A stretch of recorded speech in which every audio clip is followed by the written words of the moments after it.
Hello, everyone. My name is Rachna. I'm the CEO at the University of Melbourne Graduate Student Association.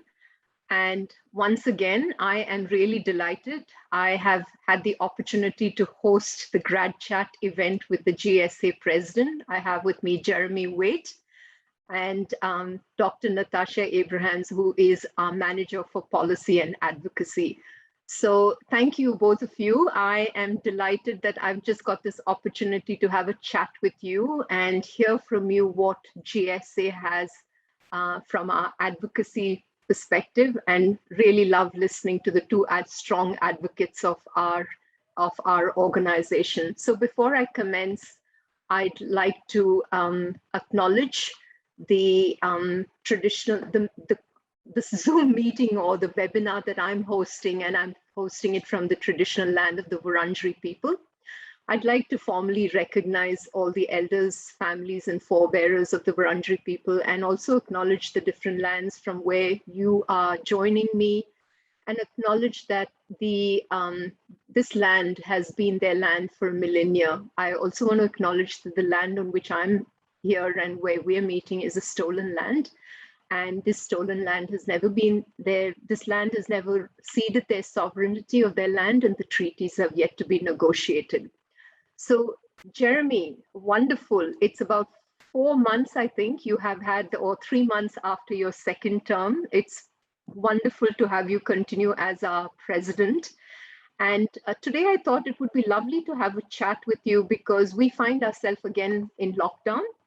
And hey, we were actually wishing to say goodbye to it in 2021. We had a short period of relief, but we're back again in this situation. But I understand there were some initiatives that the university has announced, to expand the support measures for students during global pandemic.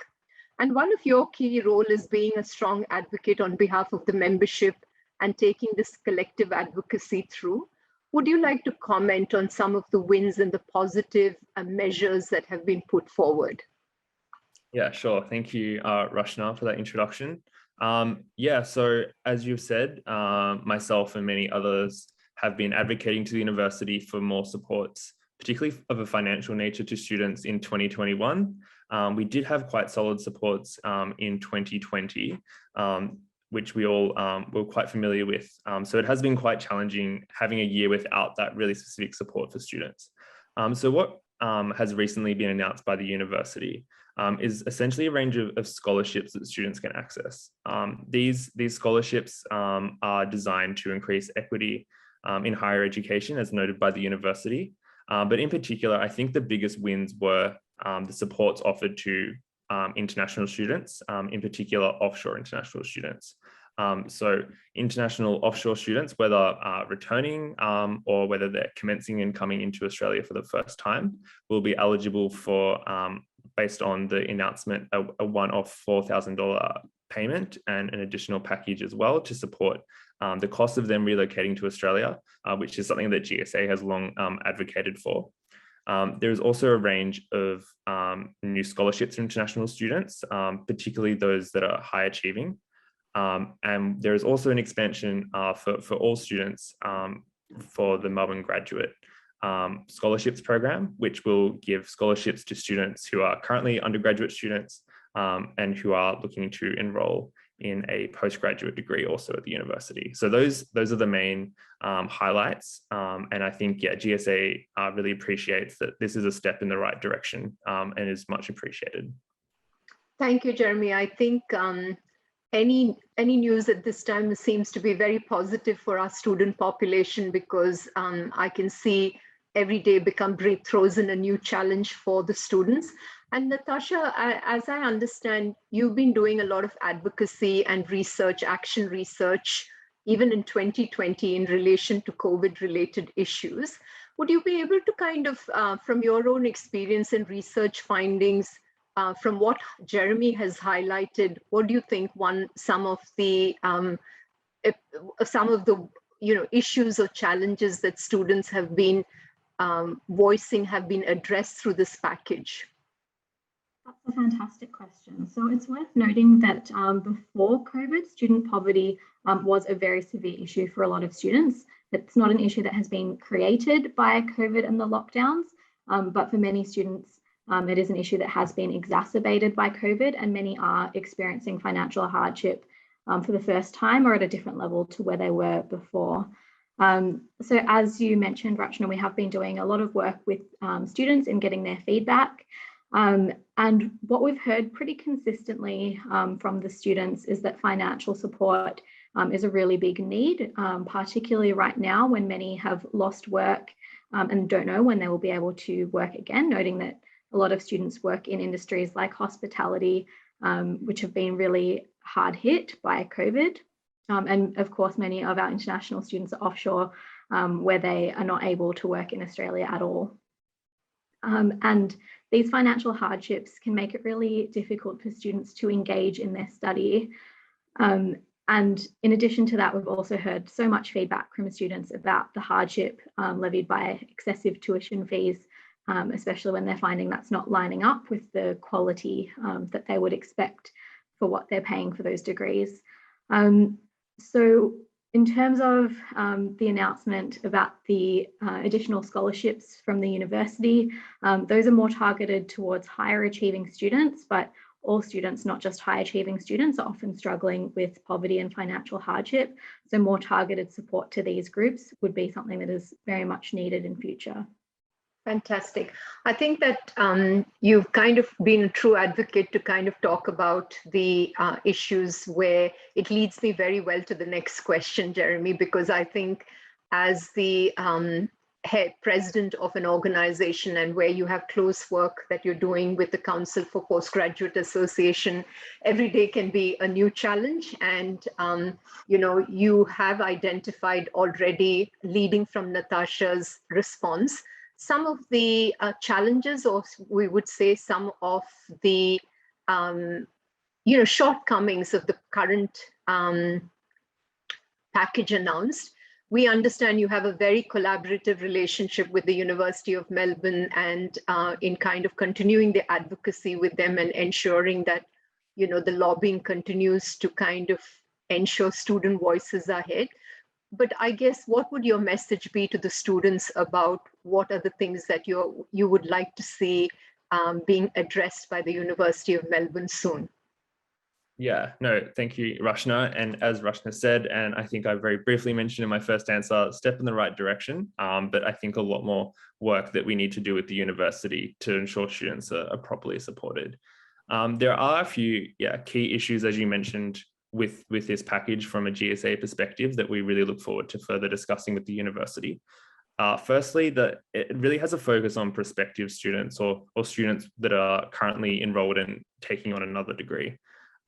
So in this sense, it's not really supporting the currently enrolled students, and it's not supporting them to, I guess, achieve their best in their current degree. It seems, a bit more of a marketing tactic.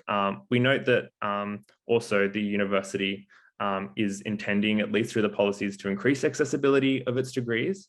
But with the fee increases that will be again recontinuing in 2022, this will become quite redundant quite quickly, particularly with future fee increases.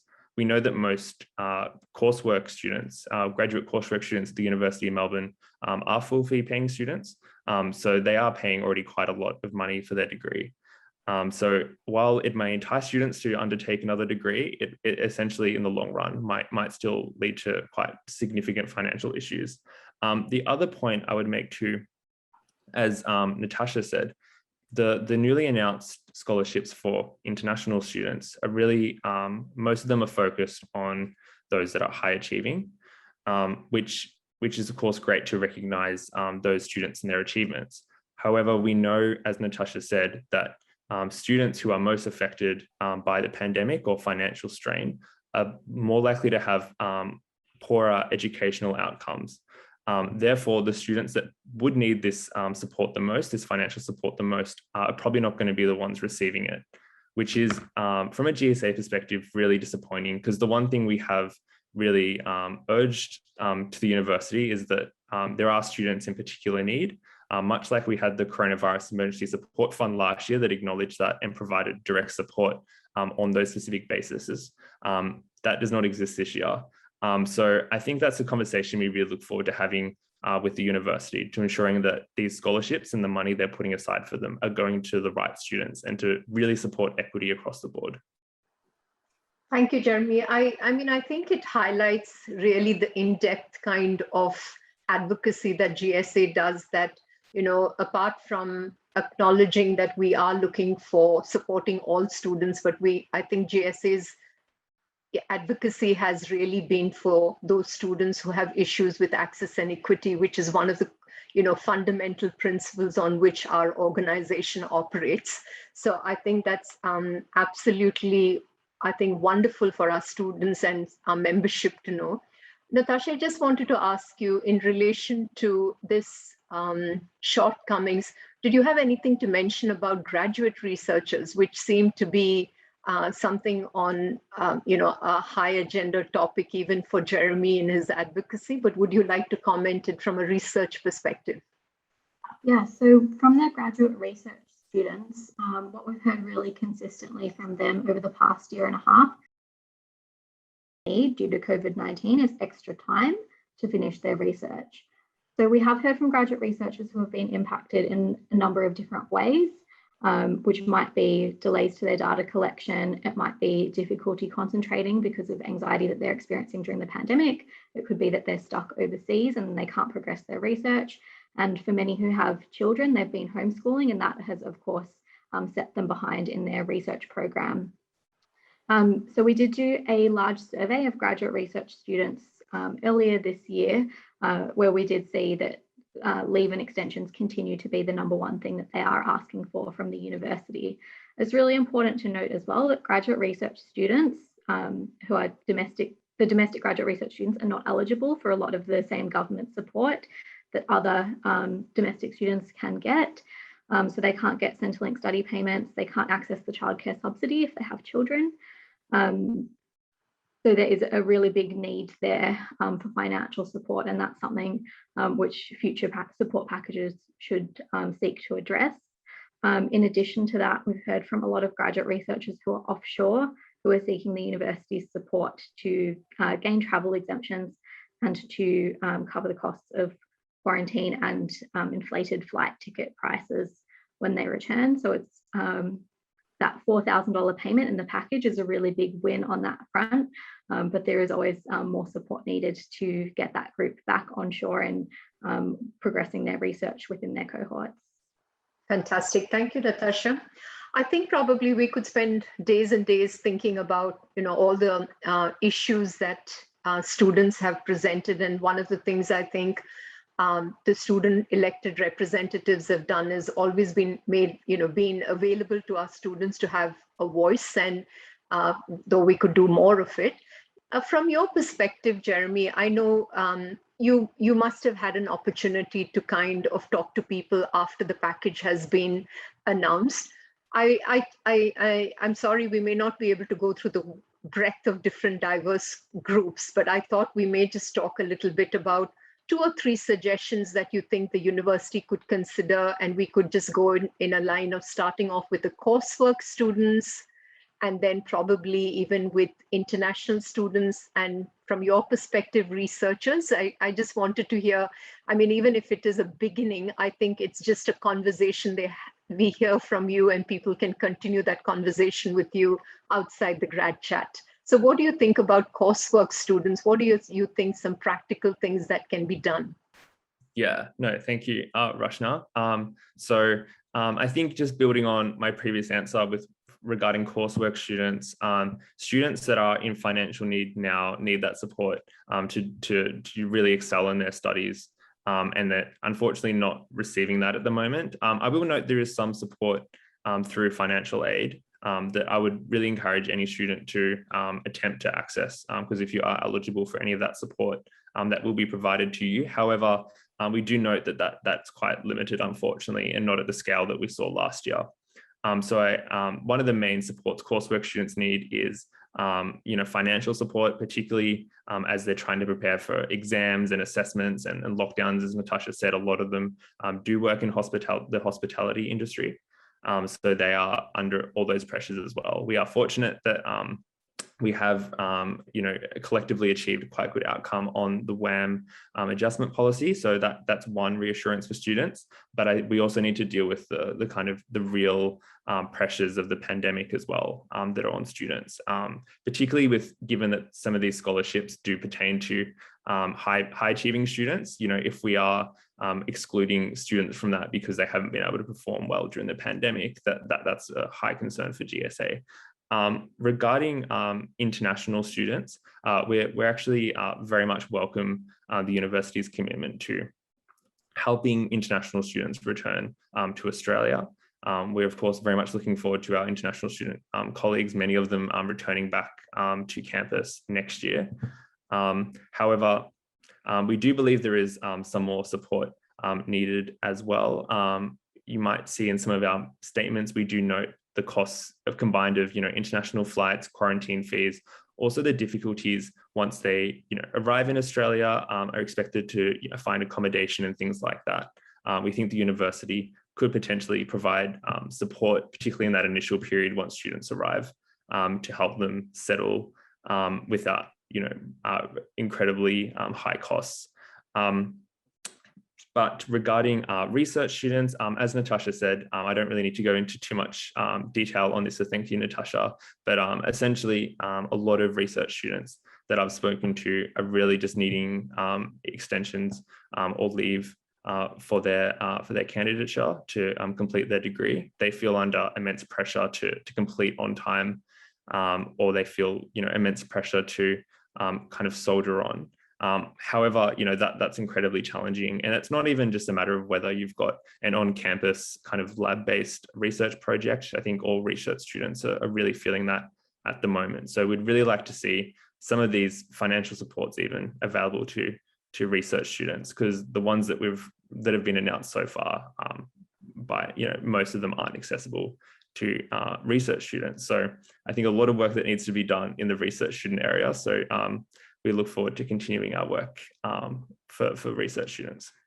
Thank you so much, Jeremy. And rightly so, I think the GSA board and the organization has a band of 8 board members, but we also have representative council who have different portfolios, and particularly Afsane, who is our GSA international officer, hasn't been able to join us today, but she's been doing a fantastic amount of lobbying work with Jeremy, and also our 2 GSA education officers, Monica and Brendan, who have continuously worked in this area. So great people to contact. But I guess I'm interested, Natasha, from your perspective. We have spoken a lot about the financial aid, and we've spoken about visa conditions, we've talked about policies, but I think some of the challenges that often I hear from students is, I didn't sign up for an online course and I'm kind of landed up in an online course. I've never done an online course. And I'm sure now with 18 months, with the kind of students and research that you've done, can you highlight 2 or 3 good academic support that can be actually just offered to students in the current system? We've seen from students that it's not just that direct financial support that they need, it's also that investment in their academic excellence. And we've heard a lot of feedback from students around subject cuts, disappointment about online learning, inaccessibility due to different time zones, cuts to academic support services, and difficulties around preparing for online exams for new commencing students who haven't been with us for the previous COVID semesters.